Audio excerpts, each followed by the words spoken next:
Merci de s'abonner sur notre chaîne Info 24 pour avoir toujours de l'actualité. Les sondages avec une égalité en siège entre Benyamin Netanyahou et Benny Gantz. Le Premier ministre et son rival se trouvent dans l'incapacité, au vu de leurs alliances, de former un gouvernement de coalition.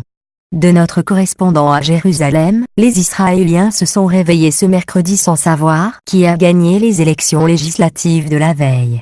Le chef du gouvernement et l'ancien chef d'état-major de l'armée sont en situation d'égalité en nombre de sièges avec leurs partis respectifs.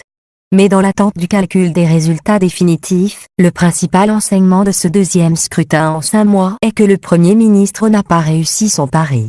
Il est loin d'obtenir une majorité apte à gouverner sur la base de ses alliances selon les projections qui se sont affinées au fil des heures. Il a trébuché mais résiste. Son adversaire du parti bleu-blanc n'atteint pas, lui non plus, avec son bloc, le seuil fatidique des 61 sièges à la Knesset, le Parlement.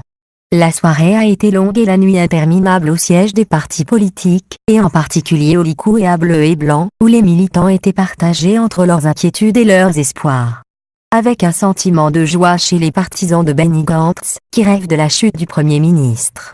Benyamin Netanyahou et son rival du centre Benny Gantz se sont exprimés en évitant tout triomphalisme. Benyamin Netanyahou est apparu à 3h30 du matin à la tribune du parc des expositions de Tel Aviv, fatigué et enroué. Comme vous le savez, il vaut mieux perdre sa voix que de perdre son pays, a-t-il lâché devant une salle presque déserte. Nous ne voulons pas d'unité, nous voulons le roi Bibi, chantait le dernier carré de ses partisans. Dans son bref discours, il s'est engagé à continuer à servir l'État d'Israël et le peuple d'Israël. Il s'est dit prêt à négocier pour former un gouvernement sioniste fort et à contrecarrer la formation d'un gouvernement anti-sioniste. Benny Gantz s'était exprimé 1h30 auparavant pour annoncer qu'une nouvelle ère pouvait commencer, marquée par l'entreprise de réparation de la société israélienne. L'unité et la réconciliation sont devant nous, a-t-il déclaré devant un public enthousiaste mais dont une partie avait déjà quitté les lieux. Son entourage a indiqué qu'il travaillait à la constitution d'un gouvernement d'union nationale. En fin de compte, la joie se lisait uniquement au parti Chasse, une formation séfarade ultra-orthodoxe et à Israël Beiteinu, le parti russophone d'Avigdor Lieberman.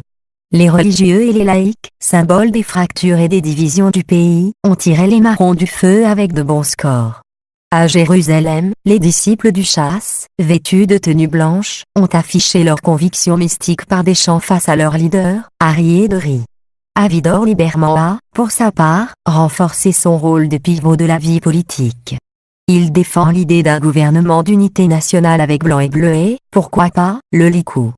Les centristes jugent la proposition intéressante mais ne veulent pas entendre parler d'un compromis avec Benyamin Netanyahou en raison de son implication pour des faits de corruption présumés dans 3 affaires judiciaires.